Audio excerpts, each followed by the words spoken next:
Halo guys, Assalamualaikum. Selamat datang di channel Cerita Seru. Bagi kalian yang sudah subscribe channel ini, terima kasih banget buat kalian. Dan semoga kalian selalu diberikan kesehatan, selalu diberikan rezeki. Dan bagi kalian yang belum subscribe channel ini, minta tolong subscribe-nya ya guys ya. Semoga channel ini bisa seperti channel-channel besar lainnya, biar Mimin juga bisa semangat bikin cerita-cerita seru lainnya, meskipun dengan terbata-bata bicaranya guys. Maafkan aku ya. Terima kasih.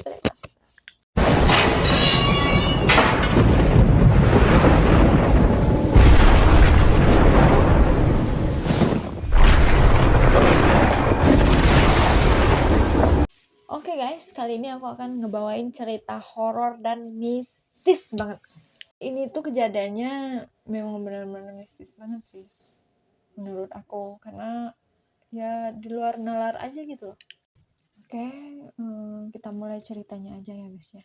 Kita pelan-pelan ceritanya karena aku masih gugup banget, masih belajar ini. Oke.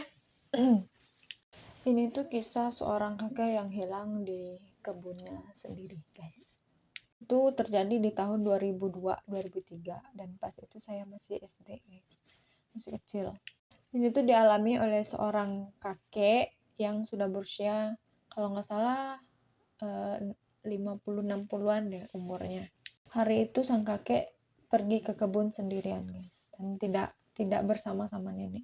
Dan biasanya mereka berdua itu selalu berdua, selalu bareng gitu kalau pergi ke kebun. Hari-hari dilalui ya seperti biasa gitu, kayak nggak terjadi apa-apa. Dan bukan kali ini saja sih kakek pergi ke kebun sendirian, sering gitu. Ini si kakek udah masukin jam pulang nih, udah jam 5, tapi si kakek belum pulang juga guys. Nenek di situ masih berpikir positif ya, masih mikir kalau si kakek mungkin masih ada kerjaan atau gimana gitu di kebun. Jarak dari kebun mereka itu nggak terlalu jauh sih guys. Kalau berjalan kaki itu sekitar 15 menit, 20 menit nyampe lah. Nggak terlalu jauh karena memang di pinggir kampung gitu kebunnya. Si kakek itu udah mau maghrib nggak pulang-pulang, kemana gitu si kakek. Nenek di situ udah mulai panik dong, udah pikirannya udah kemana-mana. Karena si nenek minta bantuan tetangga, minta tolong ke tetangga, minta tolong susulin ke kakek di kebun, kenapa kok belum pulang, apa ketiduran gitu si kakeknya. Ada apa gitu ya, pokoknya minta tolong disusul si kakek. Si tetangga pergilah ke kebun si kakek karena memang deket ya jalan, jaraknya cuman 20 menit doang. Sampailah tuh tetangga yang nyusulin si kakek. Kok kakeknya nggak ada, cuman ada barang-barang yang ia bawa dari rumah gitu. Kayak ada golok yang selalu dia bawa kalau lagi ngebersihin kebun. Terus keranjang gitu. Ya masih utuh semuanya, bekal nasinya dia juga masih utuh, belum dimakan sama sekali. Yang lebih aneh lagi itu guys, bajunya si kakek pas mau berangkat pergi ke kebun itu ada di sana dan masih utuh guys. Kayaknya nggak ada guys, nggak tahu kemana. Terus si tetangga ini pulang buat ngasih tahu ke nenek kalau kakeknya itu nggak ada di kebun.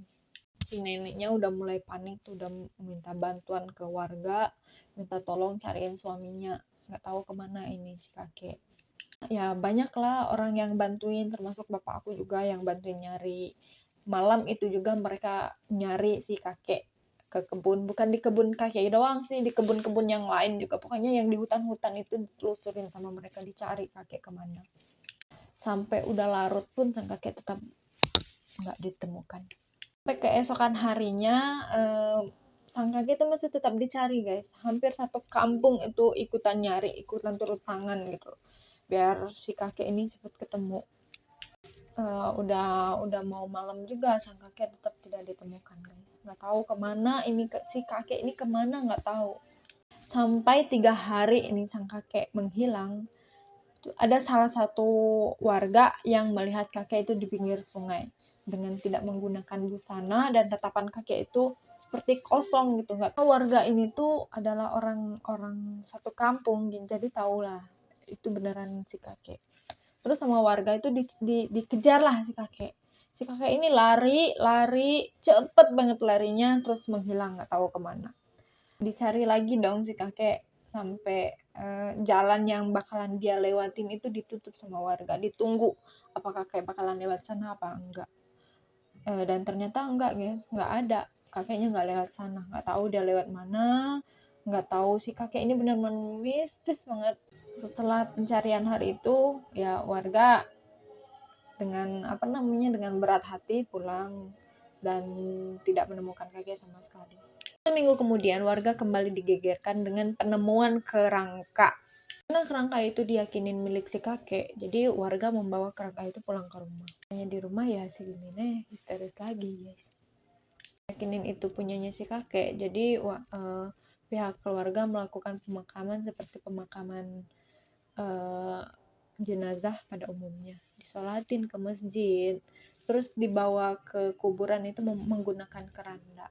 Dan yang lebih anehnya lagi guys, keranda yang digotong oleh warga itu berat kayak ngebawa jenazah gitu loh. Padahal kan itu cuma kerangka batok, kerangka doang yang yang di kepala gini nih. Cerita kerangka itu dikuburkan seperti layaknya nguburin jenazah, terus warga pulang lagi ke rumah. Banyak sih guys yang nggak meyakini kalau itu kerangkanya si kakek, karena secara logisnya sih kalau memang itu beneran kerangkanya si kakek, terus kerangka-kerangka yang lain itu di mana gitu loh. Karena selain ukurannya kecil, kerangka itu juga kayak nggak mirip seperti kerangka manusia. Banyak opini-opini masyarakat yang ya bisa dibilang masuk akal juga sih. Pertama, banyak yang bilang kalau si kakek itu pergi ke gunung goib ya, dan suatu saat nanti akan jadi kepuyangan desa. Ada juga yang mengatakan dengan secara logika kalau si kakek itu ada kemungkinannya dibunuh dan jasadnya ditaruh di tempat yang nggak tahu deh. Dan pertanyaannya siapa sih yang membunuh gitu. Kita tidak tahu keberadaan sang kakek di mana. Semoga jika memang sang kakek itu masih hidup, masih ada, semoga bisa kembali dengan selamat. Dan jika memang sudah tidak ada, kita bisa mendoakan sang kakek, semoga kakek tenang di alam sana. Dan juga si nenek, karena sekarang neneknya sudah tiada juga guys, sudah beberapa tahun yang lalu meninggal. Kita berdoa aja buat beliau ya, buat beliau-beliau, buat mereka. Al-Fatihah buat si nenek. Amin. Oke guys, itulah kisah dari sang kakek yang hilang dan sampai sekarang itu nggak ditemukan. Ya itulah guys, kisah seorang kakek yang hilang di kebun kopinya sendiri dan sampai sekarang itu tidak ditemukan. Terima kasih kalian sudah nonton video ini sampai habis, dan mohon maaf banget kalau tata letak kata-katanya itu kurang bagus, kurang pas untuk kalian, dan mohon maaf juga kalau ada kata-kata yang kurang enak didengar. Terima kasih buat kalian semua. Sampai jumpa di cerita-cerita selanjutnya. Bye.